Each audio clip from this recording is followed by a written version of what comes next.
Welcome to the latest episode of First Word in Sport, recording on Friday morning just after the England squad has been announced for the World Cup. The sun is shining, James. How are you on this beautiful Friday morning? Coming home, Luke. It's coming home for the first time since 1966. Yeah, I doubt it, though. Yeah, all good, Luke. Yeah, looking forward to bank holiday weekend here in London. The sun is out. Can't complain yourself.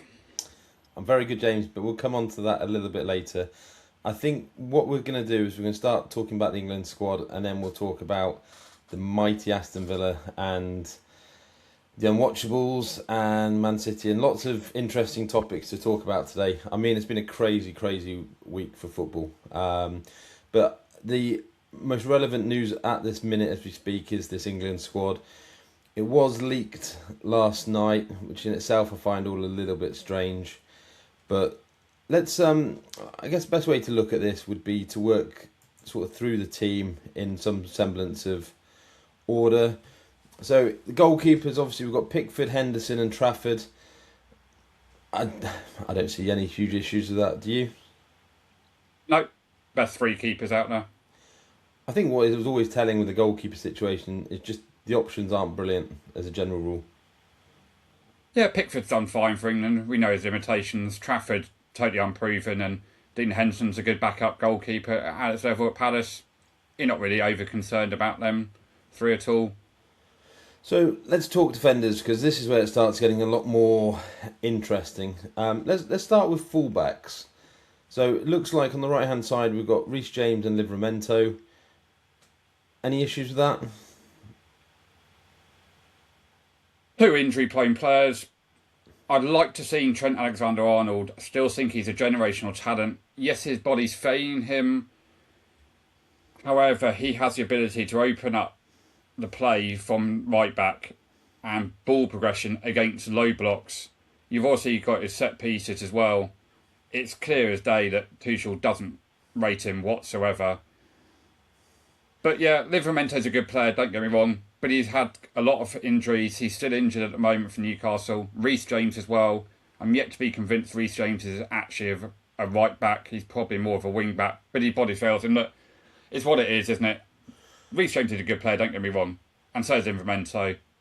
I think I still the would have had Trent Trent, one, but the Trent one's interesting in that by not picking him in that squad of 55 or however many it was, he was making it really clear that there was never going to be a conversation today about Trent. You know, him not being included is no surprise. I mean, that's been on the cards for a long time. I think in terms of left backs, this is where I get truly surprised. We've obviously got Nick O'Reilly. I've been touting Lewis Hall for a good chunk of the year, and he's not on there. And I'm not going to lie, I think it's a shocking omission. I think he's the best left back, and I include Nick O'Reilly in that. I don't think Nick O'Reilly's a true left back per se. And yeah, the idea that you have, Jed Spence is in this squad and he can fill both fullback roles. Don't get me wrong, but you also have Livramento who can fill both fullback roles. Lewis Hall played a right back for Newcastle a couple of weeks ago, so if needed, he could play right back as well. I don't, Jed Spence is just coming into this with a broken jaw as well. He isn't getting in the Tottenham first team. He isn't a first choice player at Tottenham, who are about to get, in a relegation battle this weekend. I just do not see what someone like Spence has done to get in this squad ahead of someone like Lewis Hall. and you can add Luke Shaw to that as well. Luke Shaw's a better player than Jed Spence all day, every day, twice on a Sunday as well, and has been good for United. I know he's only played one game a week, but he's been fit for 95% of the season. It's a very, very odd decision, Jed Spence. I don't rate him at all. He's not in the same level as Lewis Hall or Luke Shaw. And if Nick O'Reilly gets injured or suspended, they've got no natural left back and no natural width on that side at all. And you kind of, we'll come on to the forwards as well, but there's no real left footer in that team at all without Nick O'Reilly. There's just no, you've got centre back, you've got Dan Burn can play left back, but he's just a cart horse, and we'll come on to him in a minute. I'm very surprised that Lewis Hall's not in it. And if you can not pick Lewis Hall, I'd have picked Luke Shaw ahead of Jed Spence, but I just think it sends. I think it just sends a wrong message. You've got someone who's started. I mean, to be fair with Lewis Hall, what's been interesting is actually he may have been put away a little bit by Eddie Howe, because Eddie Howe started the season with Burn at left back, and a couple of times recently he decided to, particularly I remember against Brighton, he decided to start Burn ahead of Hall, and it was mainly for his set piece prowess. And this is where it starts getting weird with Eddie Howe, is, you know, he clearly values Burn's set piece ability higher than, you know, a player's ability sort of in open play. And honestly, just Lewis Hall's just in a different world to like your Dan Burns of the world. Dan Burn should not be anywhere near this squad. You know, whether it be a centre back or even as a backup left back, he shouldn't be anywhere near this squad.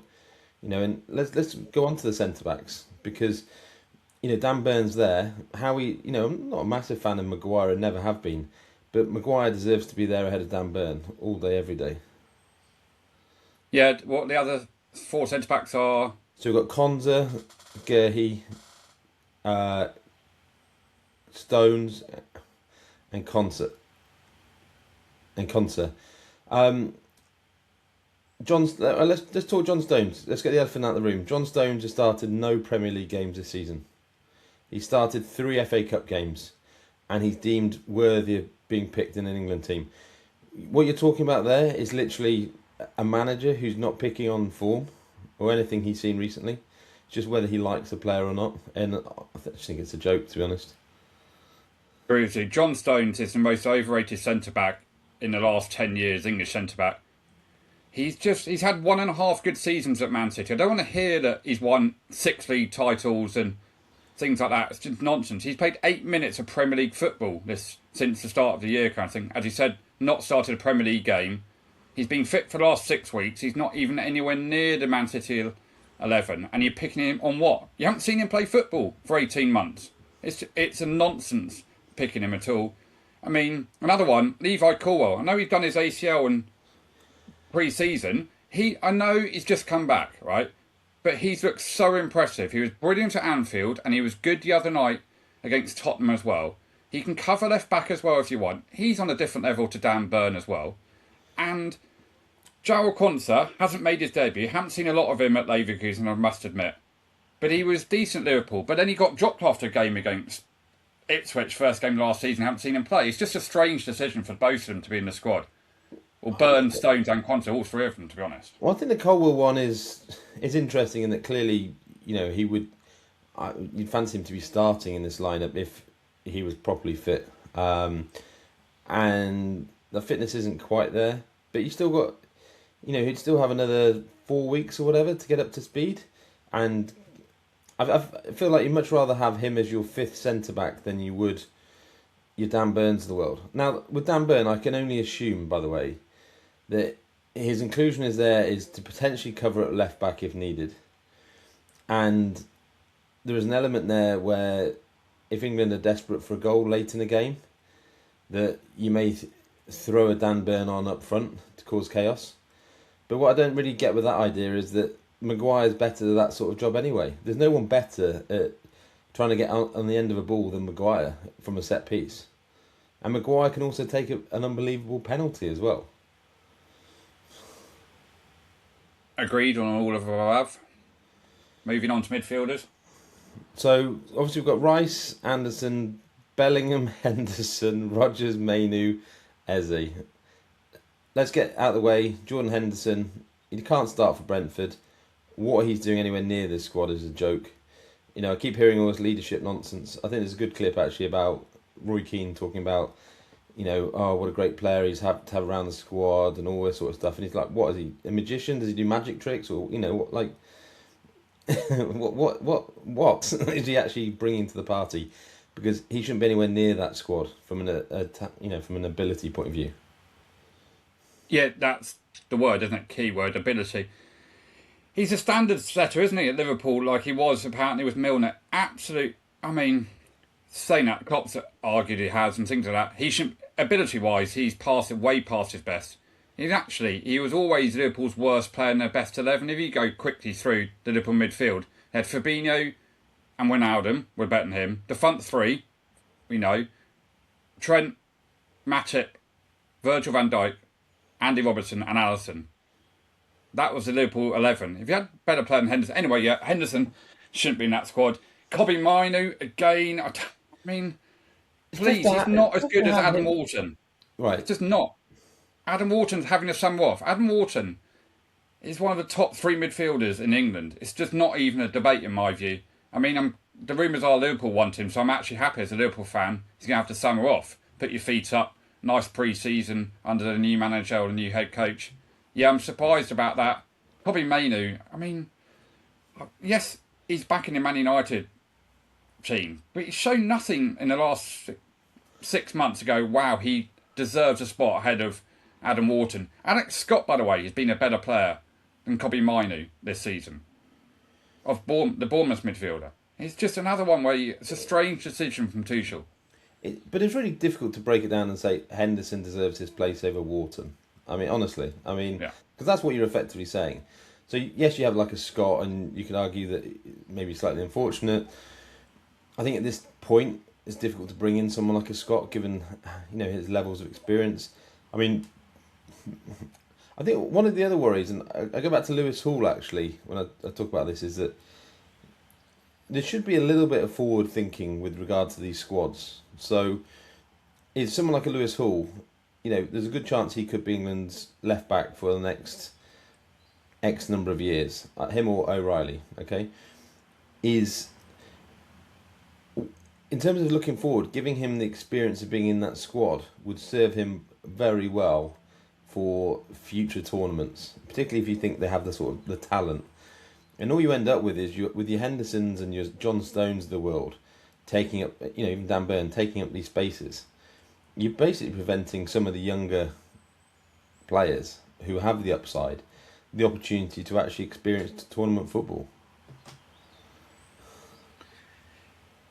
Does Tuchel really care about developing England players though? I know he's signed a new contract, but I get your point. But does Tuchel really care? He's all about now and the next 18 months. Well, if he doesn't get past the second round or quarterfinals, he should be sacked anyway. But England have just given them a massive new contract for proving absolutely nothing because they were scared that a football club a la Man United or whoever, Real Madrid, whoever they wanted, were going to take him after the World Cup kind of thing because he was out, only had a contract till the end of the World Cup.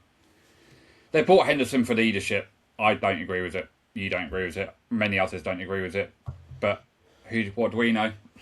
So one other player who was obviously on the agenda was Lewis Skelly. I think it's probably just come a little bit late for him in terms of his recent inclusions for Arsenal. I mean, based on what you've seen recently, you can make a pretty good case that he's probably a little bit unfortunate. But again, like he's a classic situation where Lewis Skelly or Henderson. Give me Lewis Skelly every day of the week over a Henderson. Yeah. Alongside a Rice if needed. They haven't picked Henderson on playing ability. They've picked him on dressing room and leadership and in and around the group. Take him as a mascot, James. Take him as a mascot. Let's look at some of the forward players. Obviously, you've got Kane, Ollie Watkins, Tony, Saka, Madueke, Rashford, Gordon. Now, there's a couple of... So this is an area where generally more consternation than in certain positions. So obviously the big surprise was Tony playing despite playing out in Saudi. No one's seen or heard of him in recent months, and it was obviously a big shock that he got called up. Yeah, massive shock. Considering when he came over in March, I think he was, and he played 4 minutes on those 2 games, and no one even thought he'd be anywhere near the squad. So just taking the front 3, they've basically picked Kane as a starter, then Watkins and Tony as a backups. Now, Watkins is a totally different player to Harry Kane. Harry Kane in his last 5 years has come deep, tried to get involved in the build-up play, he's been brilliant at it.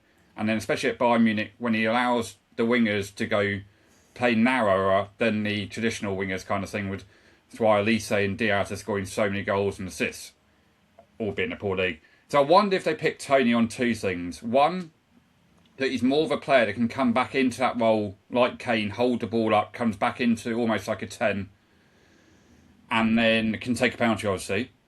And then the Watkins one, obviously, he will go down the channels and occupy defenders. His fitness and his work rate is second to none. It's probably the best in the world at the moment, Ollie Watkins' work rate. I worry, though, if you watch England play, they'd have to change the style of play if Watkins is playing, because it's very different to Harry Kane. On the other side, you've got Rashford and Gordon. They're two identical players. They're left wingers, not got left foot, always cut in. And on the other side, you've got Saka and Madueke, who are doing exactly the same. So I can understand why there's no Cole Palmer and Phil Foden, because they are basically 10s, and they're competing with the other 3 10s, which is Morgan Rogers, Jude Bellingham, and Eberechi Eze. And that's why those two aren't in it, and Morgan Gibbs-White's not being picked. I'm very surprised Morgan Gibbs-White's not been picked ahead of Eberechi Eze. I really am. I think he's in form. He scored 14 Premier League goals, the most an English player, joint with...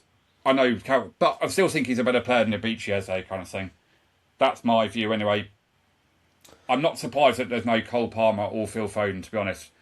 We've talked about Palmer for 18 months. He's been bang average, and Phil Foden's form and has just fallen off the cliff completely. And where would Phil Foden actually play? He's a 10, and is he better than Bellingham, Rodgers, or Eze? That's the position they're fighting for. So I think the other thing is with those 10s is it looks like Tuchel likes a 10 who can carry the ball in with like your Rodgers of the world, and Foden just doesn't really. It's just not Foden or Palmer in terms of their style. And I think whilst difficult decisions, I think actually those decisions to leave those two out have been made quite a bit easier by the fact they've done absolutely nothing in recent months. You know, in some respects, you'd have been shocked if they had been included. Gibbs-White, I think, is an interesting one, mainly because I can actually understand why he's not been picked. I'm not convinced that he's quite top class.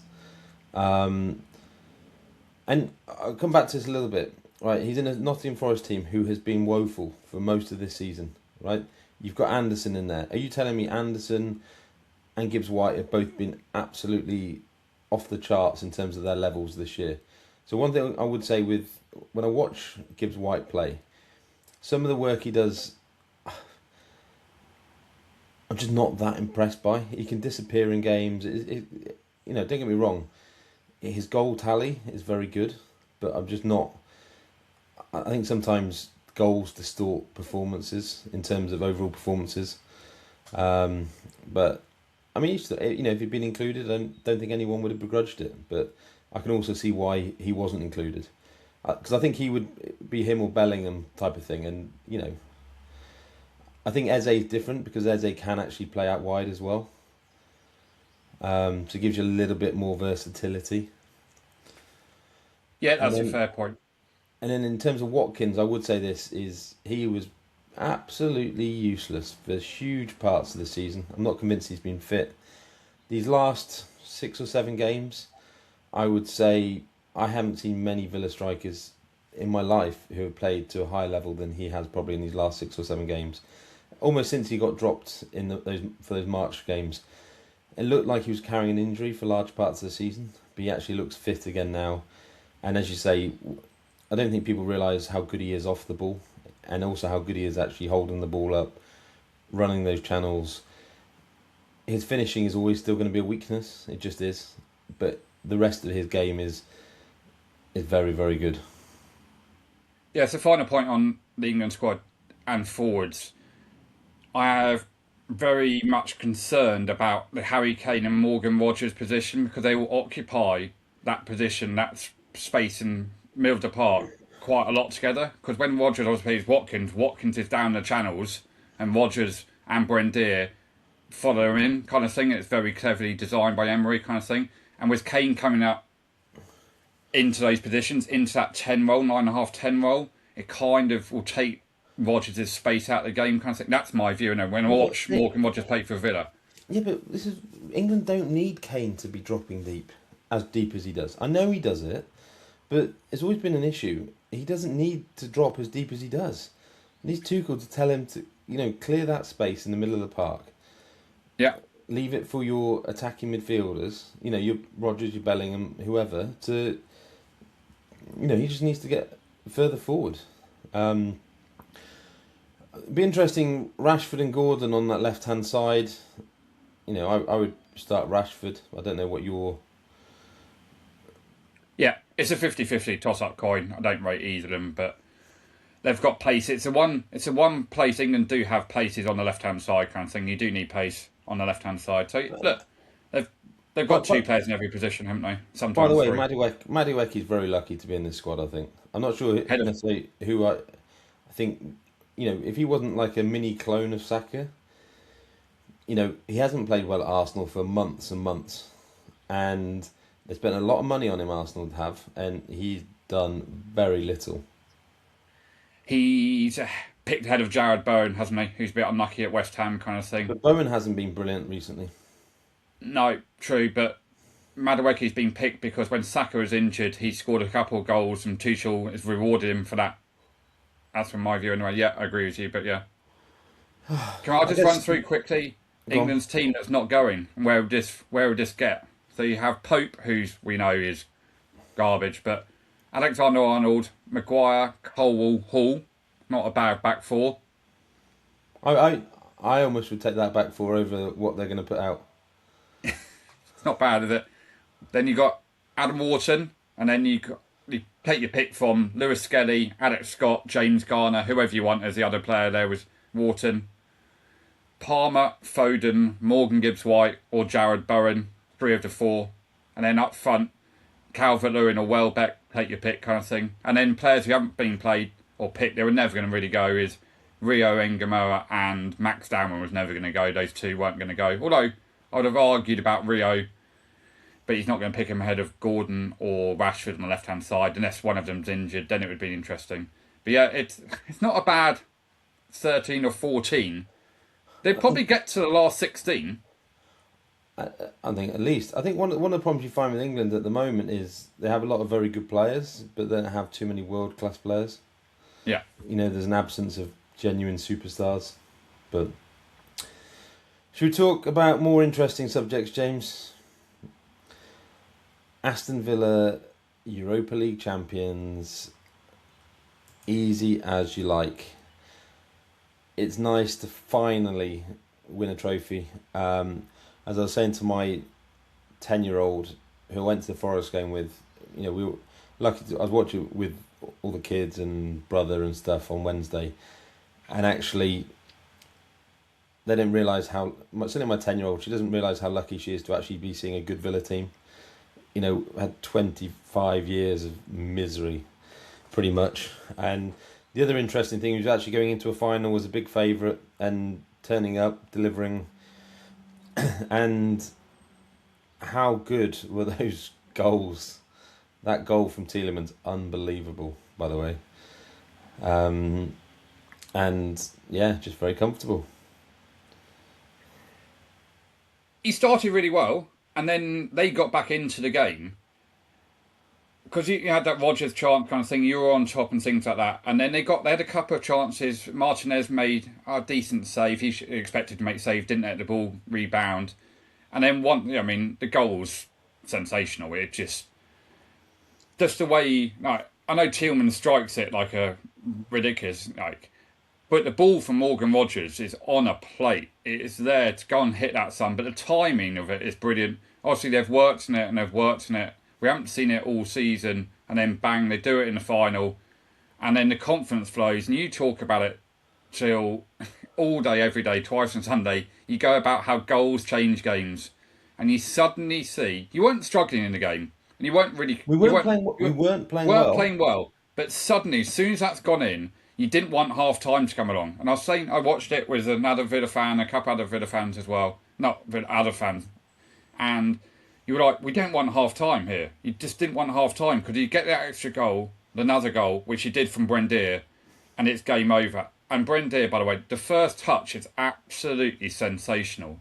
Just to put it there on the left foot, no keeper stopping that, top corner. And that's confidence though, because he's been playing really well in recent weeks. He didn't even think about it, knew exactly what he was going to do.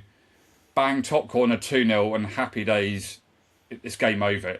They're not back into it unless you do something stupid like a red card and a penalty, or Matty Cash had been booked in the first half, and I was screaming at Emery to get him off, kind of thing, because like you don't want to go down to 10 men and let them back into it, kind of thing. Game was over, yeah. I mean, happy days. And then the third goal, not as impressive as the two strikes, because that's individual brilliance. The third goal is all about Unai Emery.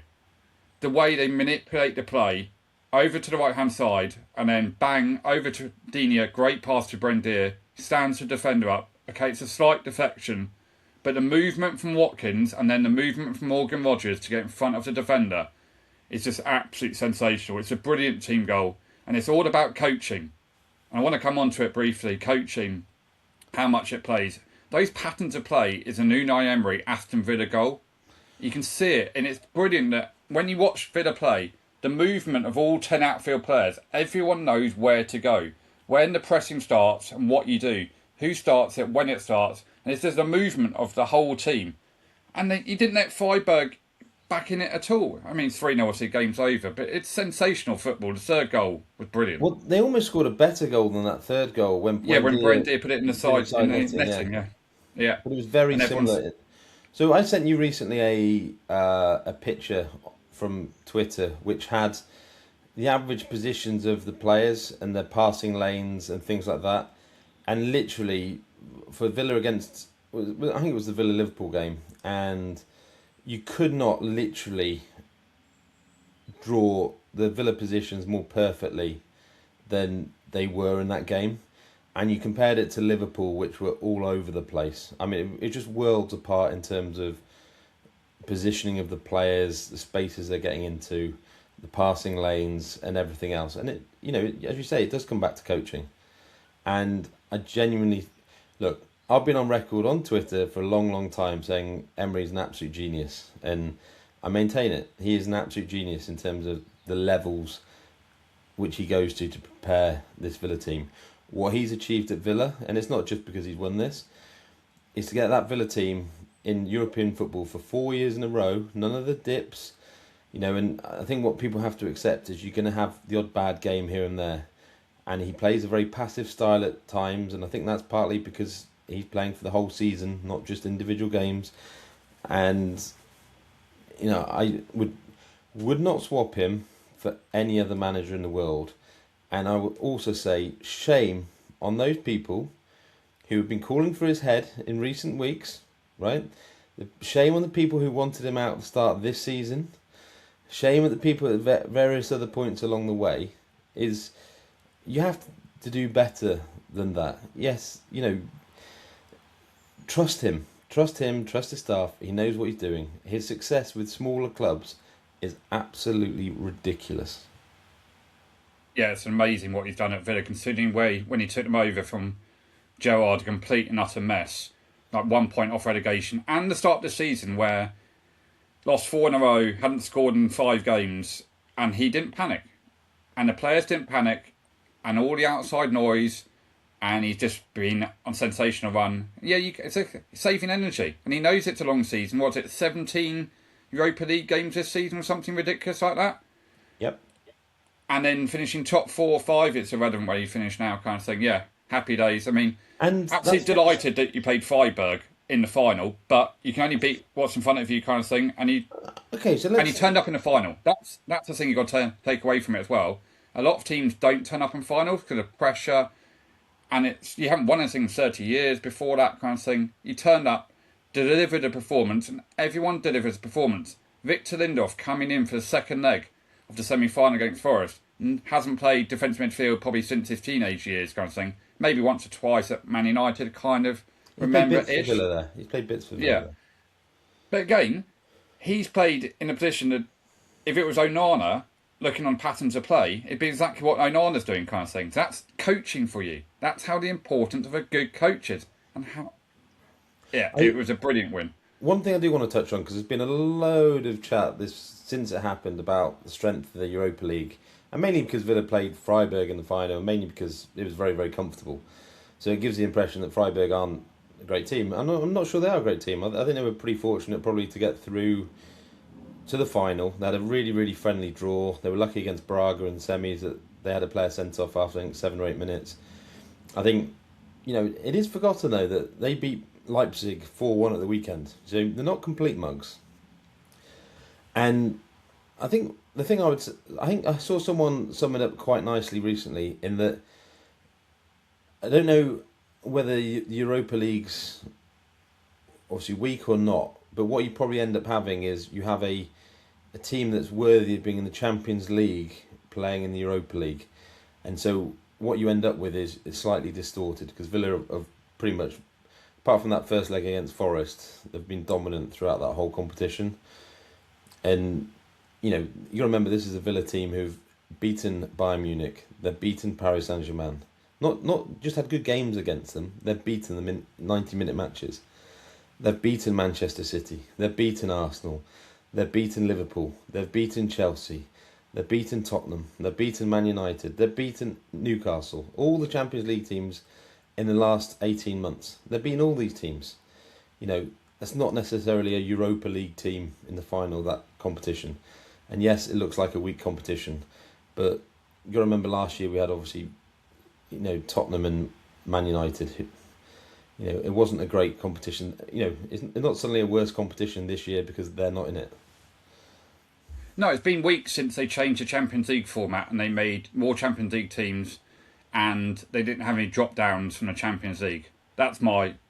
But that is the view out there. So it's difficult to know who the teams to have dropped down would have been. But if you looked at teams 17 to 24, for example, in the group stages of the Champions League, who let's say everyone in the top 16 would have been in the top 2, okay?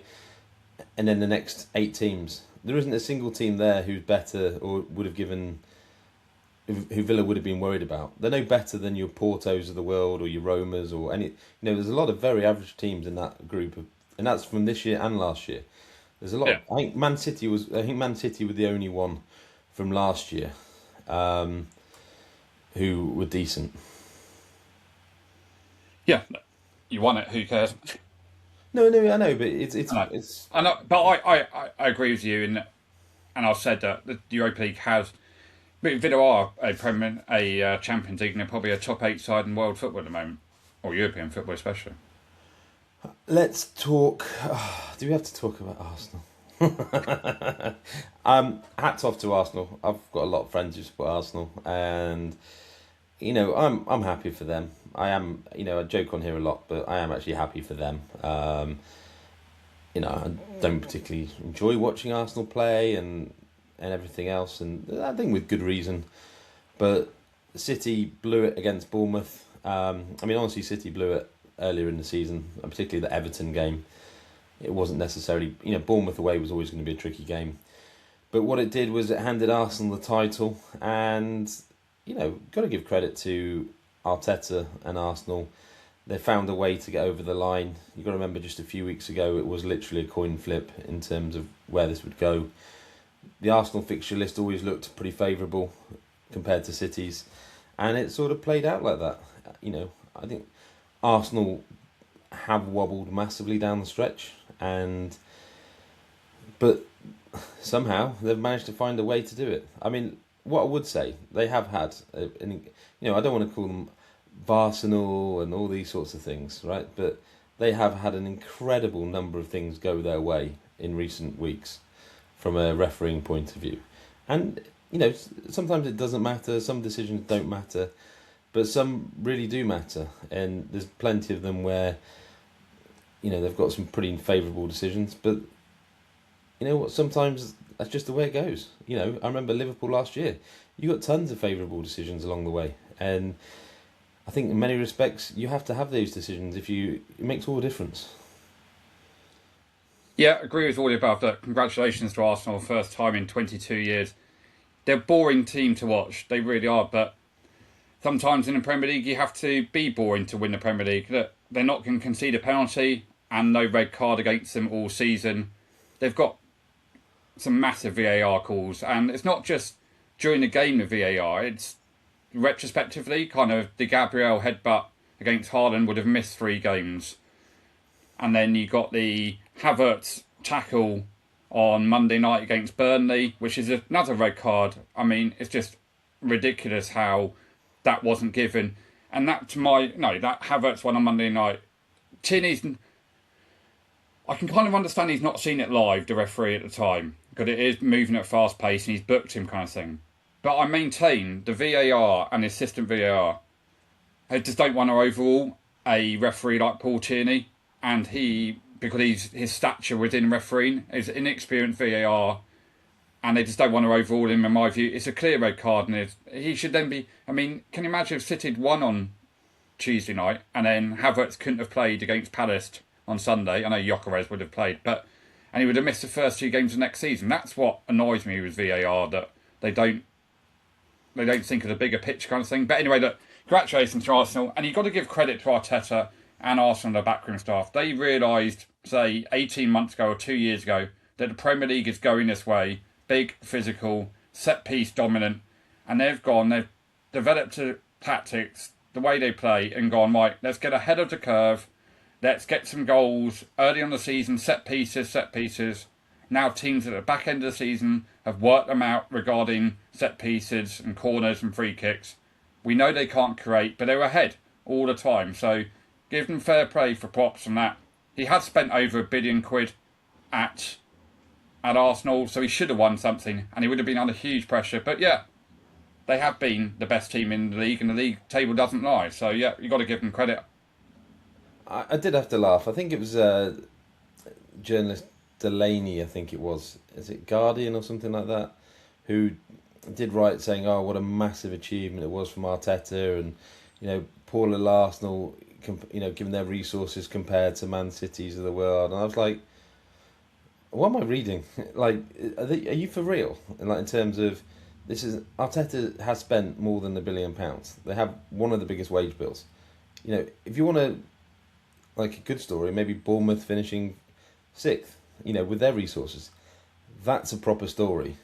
Not one of the big 3 teams actually winning the title. I mean, just get out of here. I mean, I don't even know how you can begin to go there with that sort of narrative. It's just weird. But I do think what's going to be interesting with this Arsenal team is where it goes next year and how they kick on. And by the way, I do think they won that title this year in that little section early on in the season where they had tricky away games. They got loads of their tricky away games for the season out the way, early doors.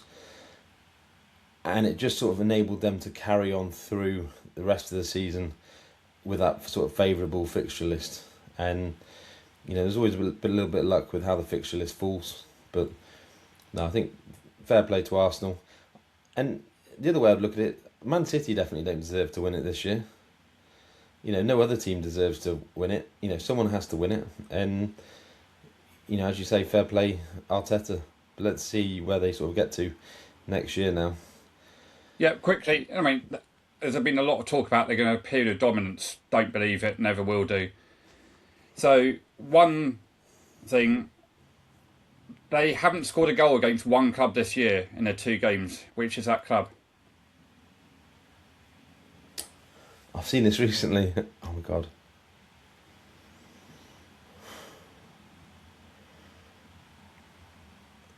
Liverpool? Correct. They lost 1-0 at Anfield, Szoboszlai, and then they held on for a 0-0 draw in January when Slot was under massive pressure. Liverpool should have had a penalty when Trossard hacked down Wirtz. Would have been a second booking as well, red card, but no, not bitter at all. They're just having the Premier League winners betting market for next season. Arsenal are 6-4 current favourites. Man City are 5-1, 6-1. Liverpool's 8. Man United pens along with Chelsea. Villa are 33s. That's the Premier League betting odds for next season. So let's come on to Manchester City. It looks like all sorts of chaos really with regarding to Pep, and it's been announced that he is leaving, or that it looks like he's leaving. Apparently he didn't want it announced when it has been announced. He didn't want that story coming out then. I mean, it wasn't great timing, just before that Bournemouth game. But, Yeah, I mean, the story is broken by Oliver Holt, the UK journalist, and I'm torn because he's doing his job, Oliver Holt, right? But he could have gone to Man City and gone to Pep Guardiola and gone to a club and said, "Look, I know this is happening. I won't do it until the end of the season, or you tell me when I can do it," kind of thing. But you got to give me something back in terms of who your next manager is going to be, or can I get an interview with it looks like it's going to be Maresca? Can I get the first exclusive interview with Maresca, or can I get some transfer news and be exclusive? Pep Guardiola has been a fantastic manager. We'll come and talk about his legacy in a minute about other things. However, he's been there essentially 10 seasons, won a ridiculous amount. I think it's 20 major honours kind of thing, 6 league titles, a Champions League, etc. You name them. And at times it's been brilliant football to watch if you want to watch the way they play. But you kind of feel that he should have been given the ability to announce it himself, and Man City as a club to announce it, not some journalist who's got the scoop and then kind of ruins it in a game on the day before they got a massive game against Bournemouth away. It was a little bit poor, I think, from journalists. I'm not really surprised, to be honest, with some of these journalists, what they're in for. They don't care. But it was, as for Pep Guardiola, I can understand why he was a little bit tetchy, because he wanted to obviously announce it. And fair play. A bit like when Klopp resigned 2 years ago, it was, done when no one knew about it and things like that. Well, in fact, it turned out that journalists had known about it and Liverpool had to make an announcement, which is what should have happened. But anyway, that's my piece on the announcement. I've got some other views about it's bad timing. Other views about Pep's legacy anyway, but let's touch on Pep's legacy, because just quickly, it looks like Maresca will take over. It looks like there might be some interesting issues between Chelsea and Man City in terms of Maresca, in terms of how Maresca left the job at Chelsea. So I think Chelsea will not be amused by Maresca joining Man City. I am very unconvinced by Maresca. Let's wait and see. It's a very big job for someone with his CV, I think. But let's wait and see. Sometimes we get these wrong, James. We haven't got many wrong this year on the manager front, but sometimes you get them wrong. I'm just not sold on Maresca, his style of football, and how he wants to play. Maybe he hasn't had the £3 billion squad at his disposal to make it all work, James. Maybe his tactics are for higher end players, and they weren't at, Leicester they got up kind of thing, but there were things like that at Chelsea. So you don't know. Some managers their tactics are for higher end players and vice versa. So look, we'll see. Look, the thing with legacy was Pep Guardiola. He has history regarding when he was a player, when he got a drug ban and tried to get away with it at Brescia. He got a 6-month drug ban twice. So let's not forget that. And we can also talk about the doctor that treated him for that is now at Man City's books as well. So it's the elephant in the room. It's never been proven, but he did get banned twice, and when he was playing football for drug offences and drug whatever. And then you can look at the charges, the 115 charges that have still not been announced, and he knows that they're coming, and there is going to be some sort of punishment. Well, there has to be some sort of punishment coming along, and he's gone, let's just jump ship, and it's hold my hands up and go, well, I'm not there anymore, kind of thing, wash my hands with it kind of thing. So there is some sort of question mark over that. And I was just looking through, he spent an awful lot of money in the last 2 years not to win the title. Win the FA Cup and League Cup, okay, congratulations, happy doodahs. But in Champions League the last 2 seasons, they haven't got anywhere kind of thing. And you look at who they've bought in the last couple of years. So they've bought Semenyo. Has he been a success for 4 months? Yes. Is he really that good?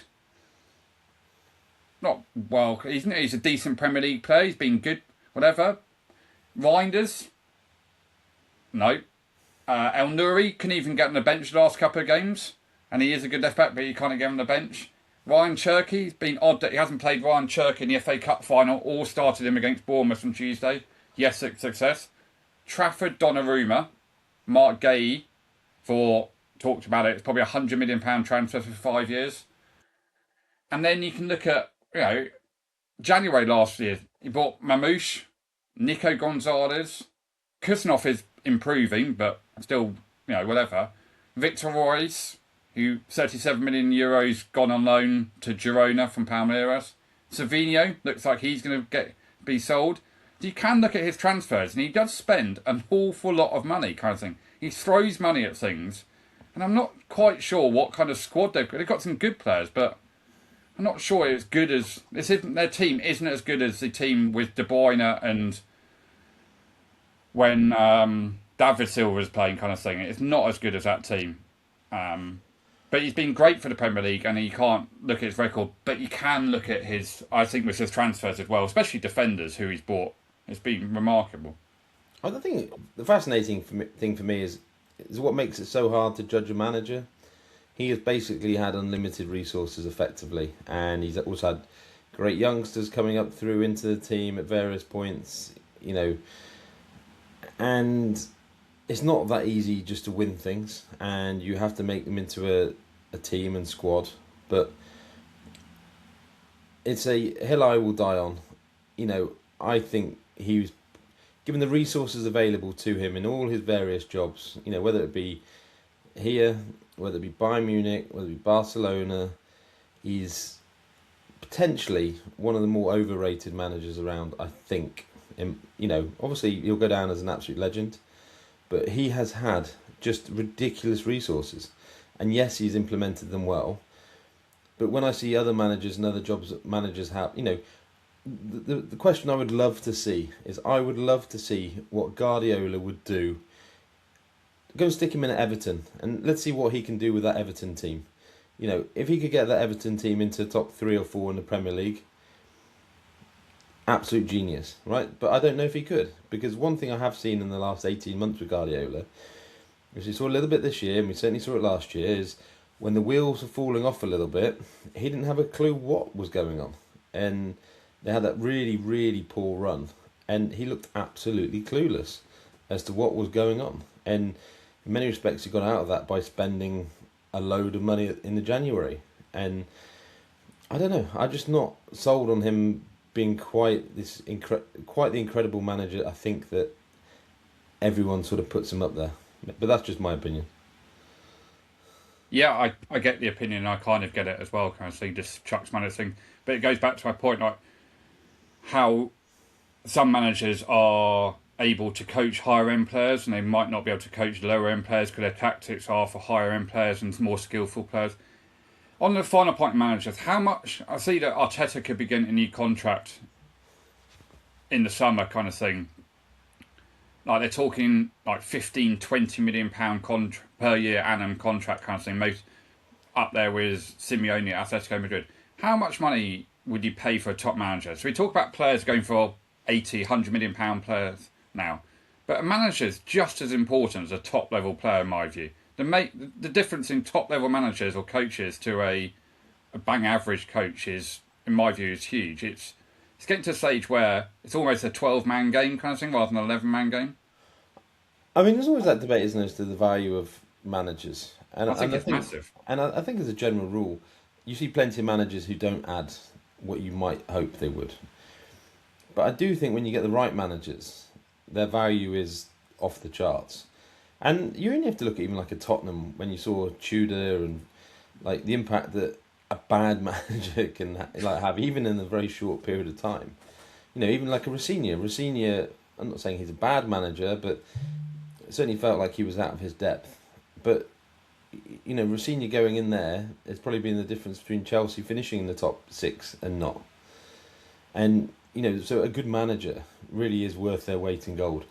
And unfortunately, I'll keep going on about it, but the gold standard for that is someone like an Emery. Like you saw where Villa were. I think it was something like at that starting 11, 6 or 7 of the players were players that started under Gerrard, that started for Villa in that cup final, and have that's management. Is when you can actually improve players. You don't need to look any further than John McGinn. The levels he's improved under new management, and it's not just the manager; it's also the coaches.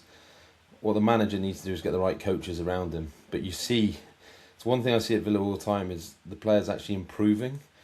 Even look at like an Emi Martinez. His kicking has improved so much in the last 18 months.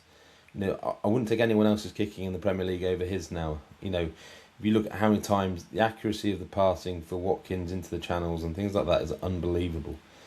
But you're seeing players actually improve, and that's what you want from a manager. And it's worth an absolute fortune, and I do wonder at what point these managers actually get paid a lot more than they are at the moment. Yeah, agree with you. Let's talk. So it'll be interesting, by the way. Any thoughts on where City would finish under Maresca next season? What would be an acceptable? Obviously, it depends on transfer business in summer. You have to think City would go and spend another £200-300 million, James, because that's what they seem to do every summer, every window. What do you think would be a reasonable finish for Maresca? Second, third? Minimum top 2. Wow, I'll be If he- surprised. If he doesn't get top 2, I can't see him being in a job in the summer. Next summer. I'd be surprised if they finish top. But who's going to beat them? Like Liverpool? Well, I think depends who- Liverpool. I could see Liverpool under new manager having Isak and Ekitike fit, finishing above them. Yeah, I mean, you're not worried about Chelsea or Man United. Yeah, don't know. Depends if like a Nagelsmann or a Luis Enrique is available next summer. If Luis Enrique is available next summer from PSG, you can see them making a change. Well, I was just intrigued as to what Yeah. you think, because I think that's always important, is that you have expectations and you judge. But their a manager. expectation will be to win the title. It will be. Yeah, There's good luck. there's no point about it. Man City aren't accepting finishing second or third in the Premier League and going. Forget the FA Cup and League Cup. That's not what they're interested in anymore. Don't care about that. If you're a top level club, you're not interested in those. You don't day out at Wembley, blah blah blah. They've won all that, won it again this season. They want to win. They'll go down as teams that he's won one European Cup in Pep Guardiola since he left Barcelona, kind of thing. And he's been a manager for 13 years. It's not great. I know it's hard to win, but one with all the resources. Yeah, I think going back to Maresca, yeah, they don't get top 2. He's not in a job. Okay, let's talk Spygate. This is. I mean, I don't even know. I mean, this is what's been crazy. This week's been absolutely bonkers. So we saw on. I don't even know. I can't remember what day it was now. We saw Southampton booted Tuesday night. night out the Championship playoffs. There was an appeal on Wednesday. It was unsuccessful. So not only were Southampton kicked out of the competition, they also get a points deduction for next year. I think it's 4 points. And I know I disagree with you on this a little bit in terms of the conversations we had on Tuesday evening. But yeah, it's happened. No changing of what's going to happen now. I thought, just I guess put where our positions are. I thought the punishment was on the harsh side relative to what's happened previously. I think that one of the jobs we used to have at Betfair was to do something called rules and regulations.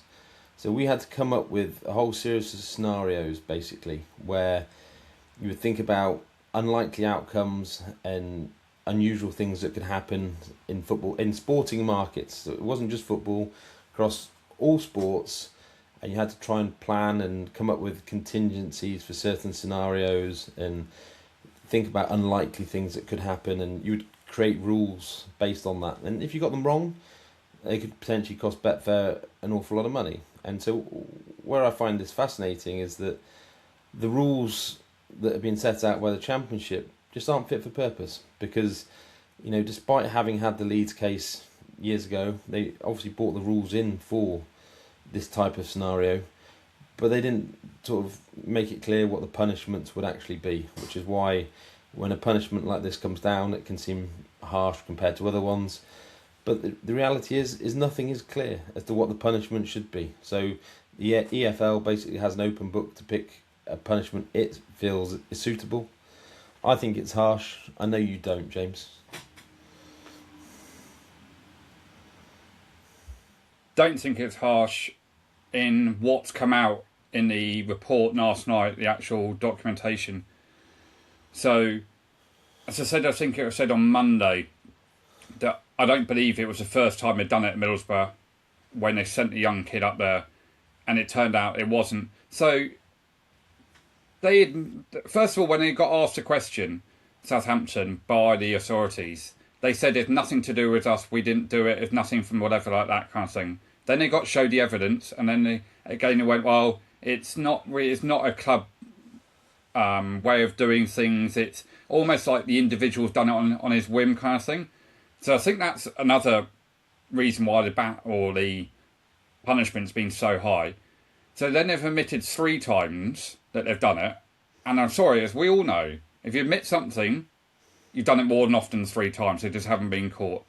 And what's come out in the ruling is that it's come from the manager.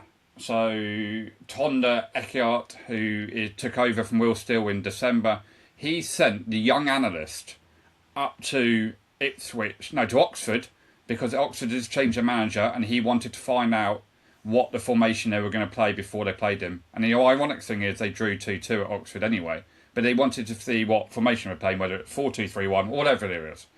And then he wanted to go and see the Ipswich as well, but the young lad said no. He said, I'm not going to do it, so he sent someone else up there. And then he said to the young lad, go and see Middlesbrough, because we want to see if Hayden Hackney is going to be fit for the first playoff game, which is a big thing. Hayden Hackney is probably Middlesbrough's best player and probably looking for a move in the Premier League. I'd imagine he might end up at Palace, by all accounts.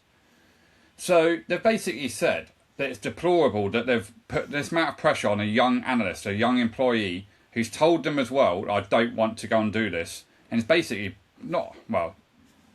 could argue it's bullying kind of thing, to put a pressure on a young analyst who wants to go far in the game and things like this. And it's come from the top down. And they've just lied to the commission. Blatantly outlied. And then only when the evidence has come along, they've gone, oh yeah, hold our hands up to 3. I think, as I said to you, I think it's more than 3. I think the punishment is fine. And the appeal was Wednesday night, and by all accounts that lasted less than an hour. So that tells me everything about it. They're almost lucky they've only got a 4-point deduction. They've got massive repercussions now, because it looks like the manager, one will get sacked or have to resign. He's going to get a ban from football. There is history from it. The Canadian women's team in the 24 Olympic Games in Paris, they put a drone up and spied on a training kind of thing, and they got a ban from all football. A couple of the managers got a year ban. So he looks like he's going. There's been things going on about players, loss of earnings, because they had to take a pay cut when they got relegated last season. Now the pay cut's going to be, they had a chance going in it. I do get your point though, in terms of there's no actual precedent set kind of thing for this. So I can understand. I think a lot of it's coming as well from that we've seen the likes of Chelsea getting away with absolutely murderers, buying players like Hazard and getting £10 million fine. I think that's where a lot of it come from and how it was quickly dealt with. And I see also Hull now are saying if we don't win tomorrow, because the final is tomorrow at 3:30 UK time on Saturday, if they don't win and they don't go up, they're going to basically say, well, we haven't had enough time to prepare. It's been a load of this. Why have Middlesbrough, who got knocked out, why are they being given a second chance? It is a bit of a mess, to be honest. Let's be honest about it. Well, I think it's a complete mess, and I do, I think one of the problems you have is when you make a decision like this, is I don't think you always necessarily think through the repercussions of the decision you're making. So I think Hull can make a pretty good case that they deserve to go, up to the Premier League.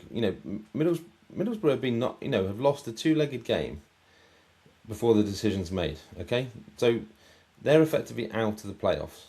Okay, I find it very weird that they then get reinstated, because what you're basically saying is the games where we're talking about spying, okay, are replayed, which is effectively, effectively the team who is punished, i.e. Middlesbrough, or suffered harm, is that they get another chance, okay? But what we also know is that Oxford and other teams in the league, they suffered exactly the same consequences, but you're not actually giving them any credit for what happened against them. So you're actually treating exactly the same punishment differently across and I know they regard the playoffs as a separate competition to the league and things like that, but you're basically giving different punishments for the same offence. And I know there's a timing aspect to it and things like that. But I just think you end up opening a huge can of worms that I'm not convinced that they've truly thought through. And, it doesn't look good on Southampton at all, as you say, what's come through. And I would say this as well, by the way, is if the analyst's job was merely to see whether Hackney was playing or not, why he decided to go there with phone and, he could have just stood there. And, which leads on to the other point is there will be other teams of those 92 who have sought information in slightly nefarious ways as to whether opposition players are playing or not. I've absolutely no doubt that Southampton are not the only team who have been guilty of this offence. And honestly, there's a bit of me that thinks that Middlesbrough had no fences up. They have nothing to protect their training ground in terms of people being able to view. I think if someone's just able to walk in there as a member of public and view the training session, I feel that's very different to if they have 15-foot fences there and then you climbing up the fence to have a view or sending drones up, and Middlesbrough are actually making reasonable efforts to contain the information that they have in terms of tactics and everything else. But I lose any sympathy for Middlesbrough when you're training on an open training ground with literally no fences or anything.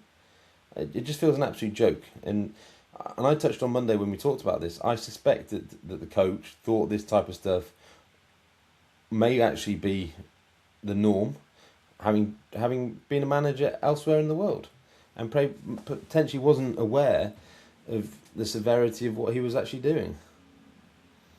Yeah, it probably is a comment, but I'd imagine Middlesbrough and other clubs are now going to start putting up fences and things like that so people can't do it. It is common practice by all accounts. Hold on, right. In Europe. Why have Middlesbrough not got... if Middlesbrough value the information as to whether... They should have put a fence up, yeah. Right, you have fences up, right? You treat it like...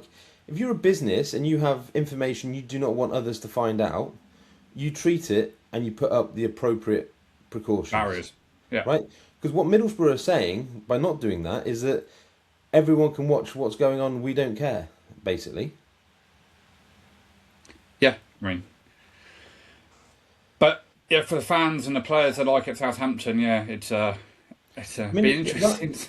The idea of a team coming up who's lost a two-legged semi-final... Yeah, and they're big favourites tomorrow as well to go up as well. It is a joke. Yeah, I don't think we've heard the end of it. If Middlesbrough win tomorrow, I don't think we've heard the end of it at all. Southampton can't appeal. They're not allowed to appeal anymore. But it's more that Hull can definitely appeal, and they will. I think their chairman or owners come out and said they will appeal. But anyway, that game's at 3:30 tomorrow afternoon in the UK, and it is the playoff finals this weekend. Sorry, in League One and League Two as well. So, by the way, one thing that I find slightly annoying with that situation is almost as if they don't want Hull to go up automatically because they actually want the money from the playoff final and they want the showpiece event. Yeah. And actually, again, it makes the decision they made just a bit stranger because it's almost like, oh, we want to do this punishment, but actually it doesn't make massive amounts of sense. But we actually want all the money from a playoff final. So, sort of make your minds up a little bit. Let's touch on Celtic just quickly, because there is obviously a bit of fallout from the Hearts situation. It sounds like the whistle hadn't blown in terms of at the end of the game. It sounds a mess. I suspect that lawyers are going to get involved in terms of how that gets resolved. But again, you touched on something earlier about Southampton lying. It looks like there's been some stuff that's come out where people haven't been completely honest, I would say. And it'd be interesting to see how it sort of resolves itself. But again, not a great look for Scottish football. Cover up.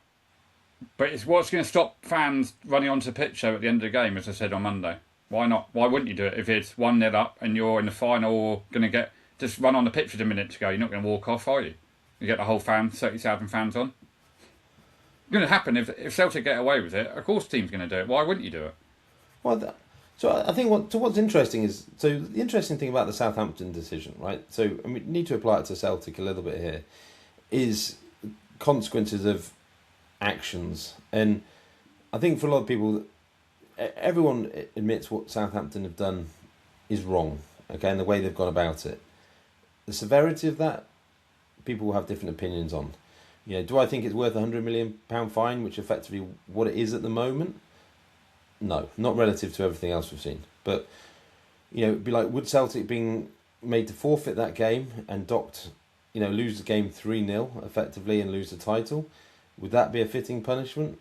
Not really, because it was a game that actually, there was nothing unfair about that game, that how it actually panned out. There was clearly only a few seconds left in the game.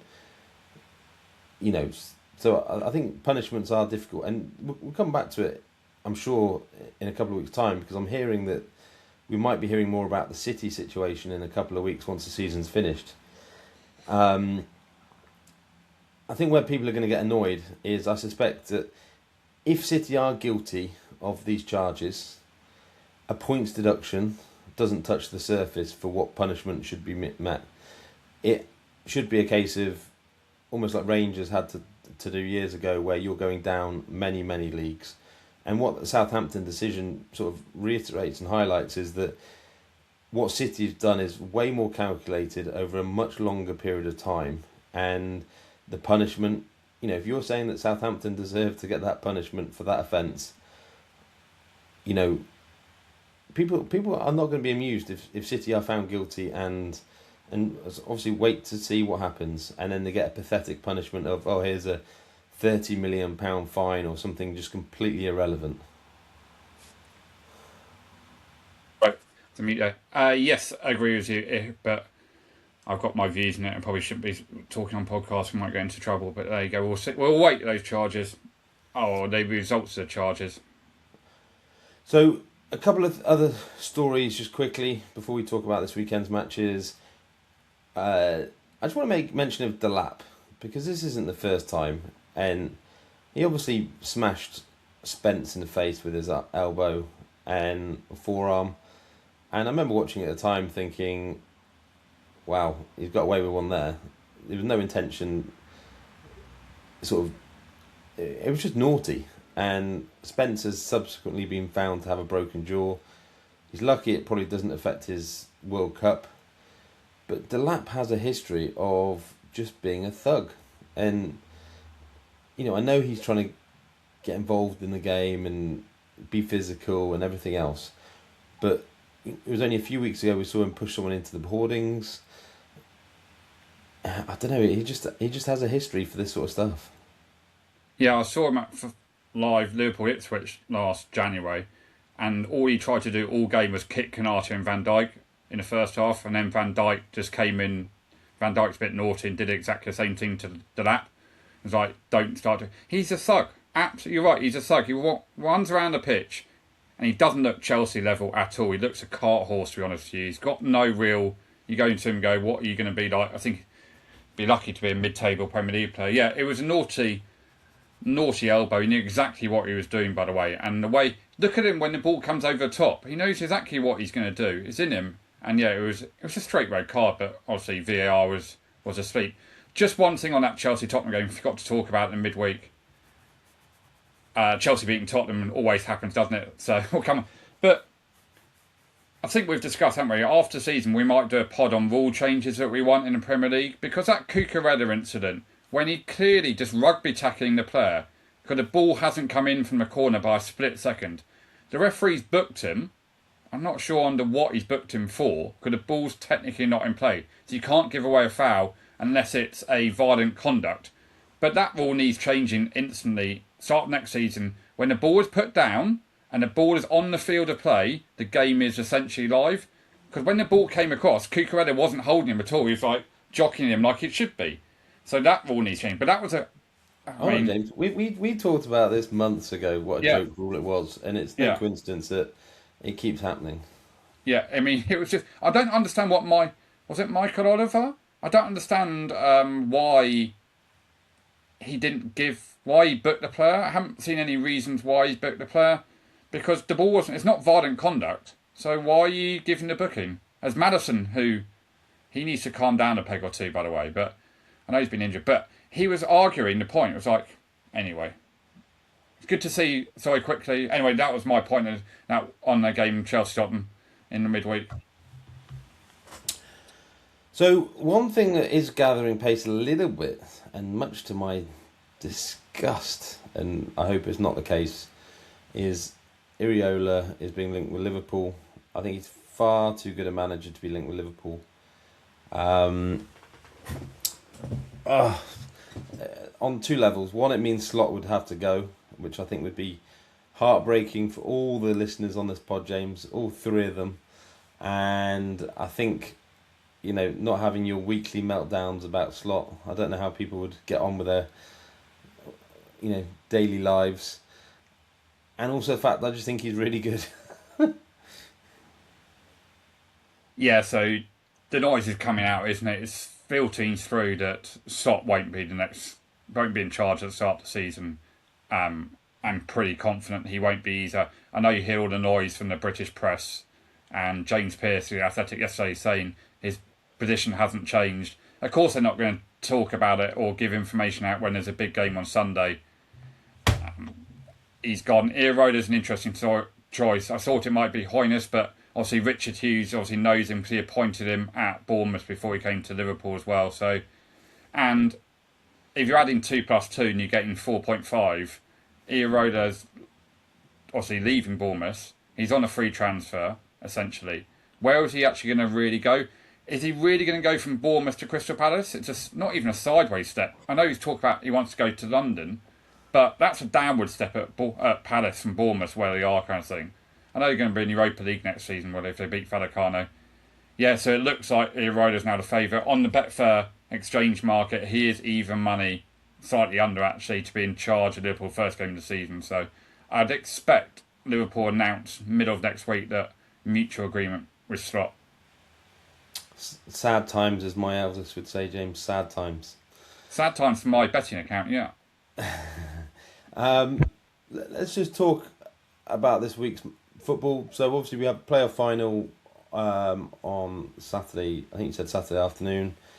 And then let's look at Premier League games for Sunday. Now, a lot of these games have very little consequence on them now. It's actually been a shame that certain results went the way they did, because it really does affect what happens in these games. You're always hoping for, an interesting final day. So let's just touch on. We'll go down in the order I have them here. So Brighton, Man United. Brighton can still make European competitions. If Bournemouth were to lose at Forest, Brighton win, Brighton could still finish 6th. So Brighton have a lot to play for in that game. If nothing else, if they finish 7th, obviously they would have Europa League football. Yeah, no, maybe Conference League. It depends on what happens with Villa in their game and where they finish. But Brighton have stuff to play for still. Man United don't have anything to play for, and it's a sort of recurring theme this time of year. Teams have got nothing to play for against teams who have something to play for, and it actually makes it really tricky to work out how the game will go, because it doesn't always turn out quite as you would expect. Yeah, so 2 news there from Man United. Casemiro's not playing. Won't be playing. His last game was at weekend, and Michael Carrick has just been appointed the new Man United manager full time, which is happy days. But yeah, Brighton got something to play for. Man United.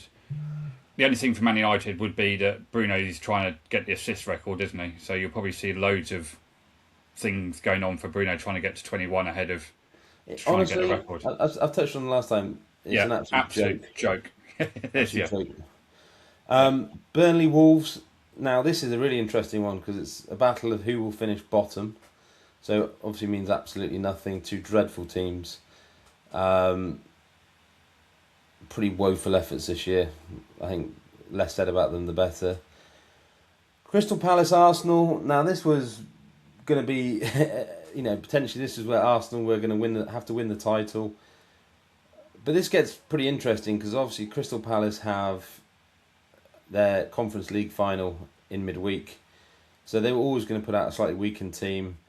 Arsenal will definitely be putting out a weakened team. They've obviously been on the beers all week after winning the league title. Would you want to be backing Arsenal at 1.82 in this game, James? Given we've no idea what lineup they're going to pick. I don't know. It seems lunacy to me, but No, thank you. 1 point on Arsenal going out celebrating. Fantastic. Happy days. That's great for the players to be able to go out and enjoy it. And the pressure they're under. They're young lads. Go out and enjoy with your mates and go on the beers and things like that. I did see that Palace cheekily asked the Premier League on Wednesday whether they could move the game to Saturday because give them an extra day's rest. Because Vallecano played tomorrow, their opponents in the final on Wednesday in Leipzig. And the Premier League have come back and said no because of all the contractual obligations and things like that. I think that was pretty... I can understand both arguments, but I'd imagine other countries would have moved it. Arsenal might have not ever. But anyway, it's obviously for TV. Look, I'd be interested to see what Palace team put us out, actually, because they only played Sunday and last Sunday, and it's a week, and it's quite a long time for 10 days not to play. But then on the other hand, you don't want any injuries, especially to your big players, especially to like your Whartons or Cameras kind of thing, because you can rely like the front three.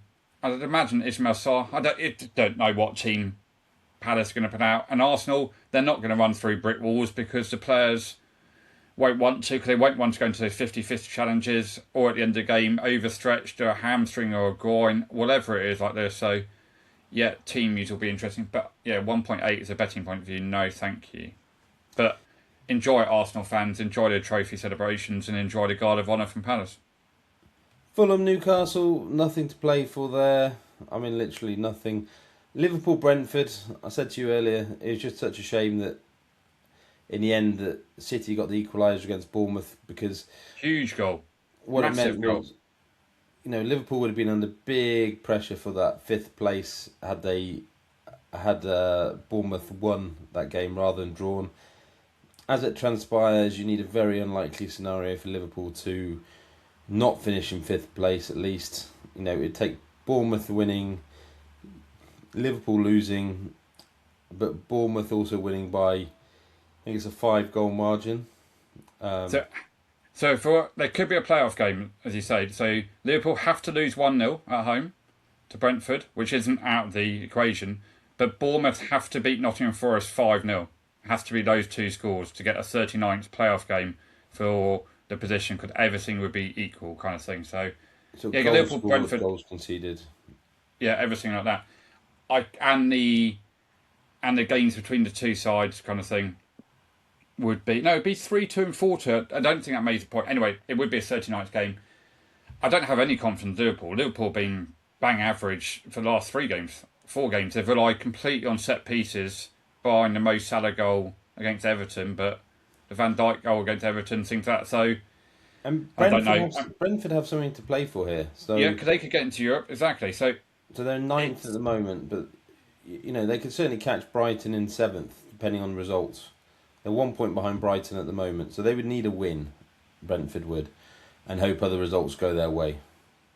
yeah, and the elephant in the room for Liverpool concerned is Mo Salah going to play, or is he going to start, or on the bench? Is he even been in the squad? It's obviously his last game for Liverpool. Andy Robertson's last game for Liverpool. Will he start? It's probably Alisson Becker's last game for Liverpool. He is going to start. Alisson Becker, there's been big rumours in the week also that he's had a huge falling out with Arne Slot, and he has been fit in recent weeks, and he's basically not down tools, but he don't want to get re-injured again for the World Cup coming up. But he looks like he's going to Juventus. I just have no... I mean... Okay, James, question for you.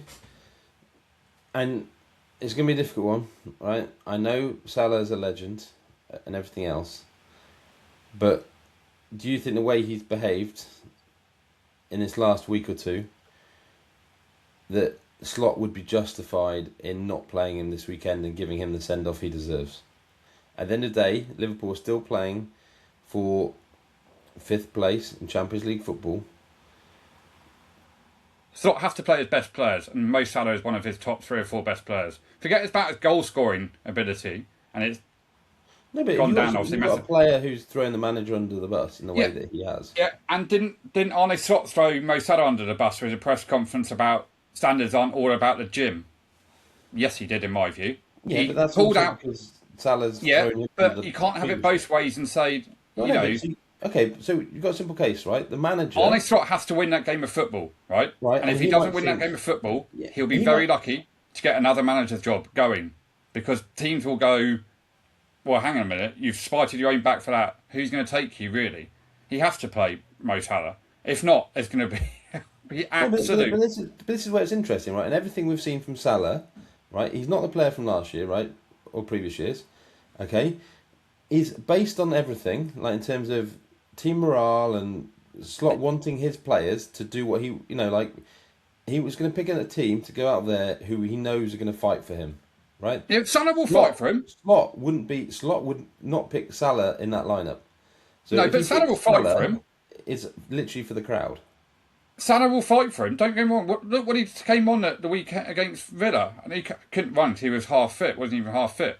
But at least he created something. At least he keeps a structure, and he will run. He knows this is the last game. Salah's not the problem here. Yeah, he made a statement against Leeds, which was poor. We've talked about it. The statement against whatever. Then, damning indictment when he put out social media last Saturday was that 95% of the squad liked it. And that is just shows everything about Arne Slot as a manager and as an individual. So there's some I, we I, won't I know just, what's going on, and we'll I just never find, know what's I going just on. find it interesting. But I don't have any confidence in Liverpool winning that game at all. They're just lucky that Haaland scored that goal on Tuesday night. It was a massive goal. Man City, Villa, nothing to play for. I mean, I think from a Villa perspective, I'd quite like to finish fourth. I'm not going to lie, and finish above Liverpool. For a team who was the lowest spending team in the summer to finish above the team who's the biggest spending team in the summer, there'd be a certain beautiful poetry about that. I really wonder what team are Villa going to put out though. I think it'd be very similar to what they put out in Europa League, in terms of you won't see all the big guns, but you'll see it'll be an okay team. It won't be terrible, but City haven't got anything to, unless they want to give Pep a send off. But City, you can't imagine like Onana playing, risking the World Cup. You can't imagine McGinn wanting to play Watkins or Rogers or anyone. No. So, right, it'd be something like you'd have Bezo in goal, you have like Garcia Odegaard, right back, Mings. Matson left back, Mings, obviously Bogard, you say Sancho, you'll have Barkley, you'll have Abraham. It'll basically be Villa's second string. Yeah. And I wonder if Man City actually put out an okay team as Pep's final team. I certainly wouldn't want to touch Villa with a barge pole on any markets there. Forest, Bournemouth. Obviously, Bournemouth have to go there, win. Hope something miraculous comes. If nothing else, they need to win to secure that sixth place. And hope that Liverpool beat Brentford, Villa lose to Man City, and then you get Bournemouth in Champions League places for next year. Very specific circumstances. Villa have to finish fifth for that sixth place to get in the Champions League. If it'd been Chelsea or someone like that going for that sixth place, or Tottenham or Newcastle, I would have been bothered about Villa really not finishing fifth. But if Bournemouth make the Champions League because they finished sixth, am I wrong to say I don't really care? But Bournemouth have to go to Forest and win, essentially. Sunderland, Chelsea. Now, Sunderland, Chelsea is interesting in as much as, like Brentford, Sunderland could still qualify for Europe. They need to get the win.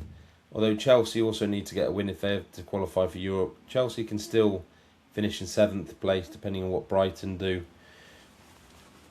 I think Chelsea have a bit of a problem because they really don't want to qualify for the Conference League. We've touched on this before in terms of not the PSR in the UK, but the European version of PSR is Chelsea really need a season out of Europe to try and reset everything. I think you would find a situation where And this could be really fascinating. I think Chelsea would reject playing in the Conference League if it came to it.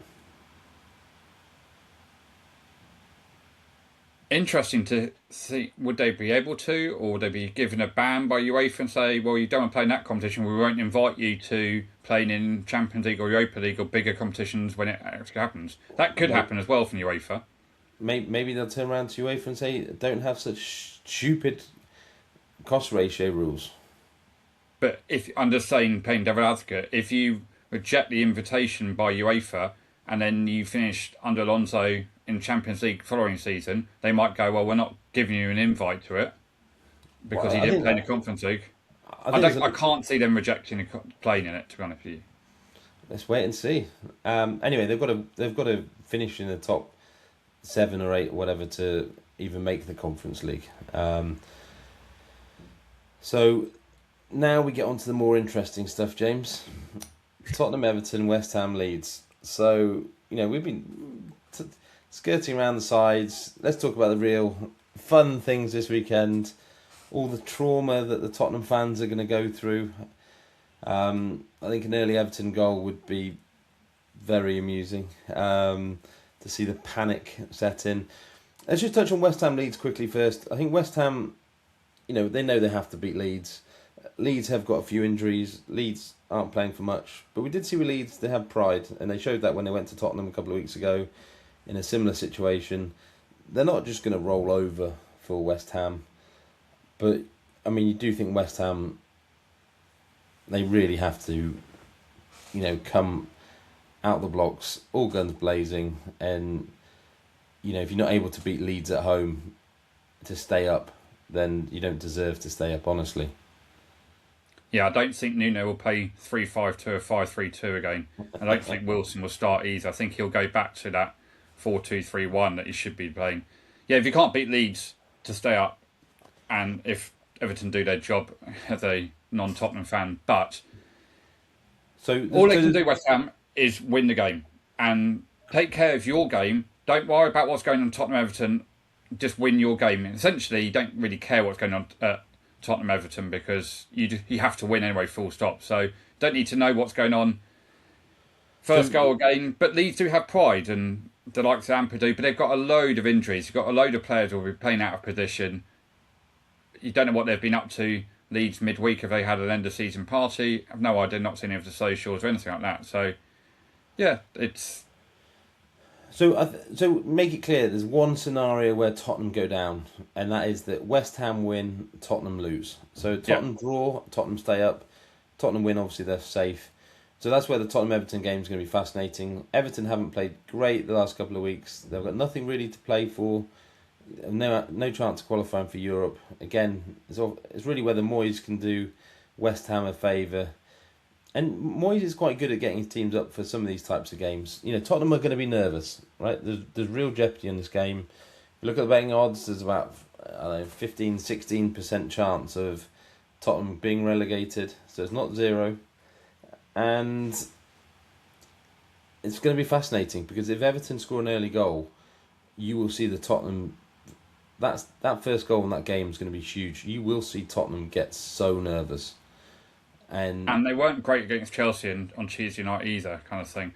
And I just had a look before we did this on Everton's last games of the Premier League, last day fixtures. So last season, they had nothing to play for, went up to Newcastle, won 1-0. Season before, they played Arsenal, lost 2-1. Then they were at home to Bournemouth, so they won 1-0. 4 years ago, they lost 5-1 at Arsenal, and they lost 5-0 at City the year before that as well. So they're not like the last 3 years. They've actually, when they've had nothing really to play for, they've actually, they've put in a performance. You expect under David Moyes as well to put in a performance. And as you say, all the pressure's on Tottenham. There's no real pressure on Everton. They're going there. It's pride and things like that. But they could go there, and you never know about. We talked about the England squad obviously being announced. There are certain players there that might get in it. James Garner could get in it. There's a couple of injuries, etc. like this. Pickford, England goalkeeper. Beto and Barry have been playing all right. Dewsbury Hall, he won't get in it, but they've got some good players, Everton, and they could get. And as you say, the big thing is Tottenham could get very nervous Especially, they will be looking at the West Ham game because they are ahead. So if West Ham go ahead early, you never know. You don't want to be going 0-0, 1-1 with 20 minutes to go or 10 minutes to go against Everton. Any sort of corner deflected goal or something like that, someone sticks it in the top bin from 30 yards out, and you suddenly got no time to get back into it. Suddenly gets very nervous very quickly. I think the problem with Tottenham is they haven't really looked like scoring that many goals, and they've struggled all year with it. So if they need to score lots of goals, it's tricky. I think what you have to hope as a Tottenham fan, I always say is, I said it before Villa's game, is you've got to hope that they don't score a worldie. You've got to hope they don't have a huge piece of luck, a deflected shot or something like that. You've got to hope that you don't have a terrible decision against you. You don't hope that a player doesn't make a catastrophic mistake. Like Akinski wasn't brilliant for that first goal against Chelsea. You've got to hope, your players just don't have a disaster somewhere along the line. And if that's the case, then Tottenham should be okay. But what Tottenham don't want is, a game where a little bit of bad luck, decisions go against them, a bit of misfortune, and suddenly you're in a whole world of trouble. Yes, you don't want it. I mean, Michael Oliver, the referee, Paul Tierney on VAR, so we're looking at you two as well not to make any decision. It wouldn't surprise me, by the way, if there was a massive talking point on VAR. It has been last 3 weeks, haven't they? That almost like referees have come back to us and said, here we go, we can talk about stuff. So you just hope that the VAR doesn't get involved from a stupid point of view and make a bad decision. I'm waiting for a tiny bit of hand grappling at a corner to be given as a penalty. But yeah, Tottenham fans have got 48 hours really, haven't they? Or a bit longer, probably. What time is it? 52 hours. Given the way Tottenham have played this year, they deserve to have to suffer a little bit on the final day. I think they'll be fine, but I think it feels like they should suffer a little bit in terms of what they have to go through. It would be monumental for a top club to get relegated. For all the resources they spent, I know they've had a serious load of injuries, an unprecedented amount of injuries throughout the whole squad. They've got a big squad of players, but they've had 10, 12, 13 players out injured at times.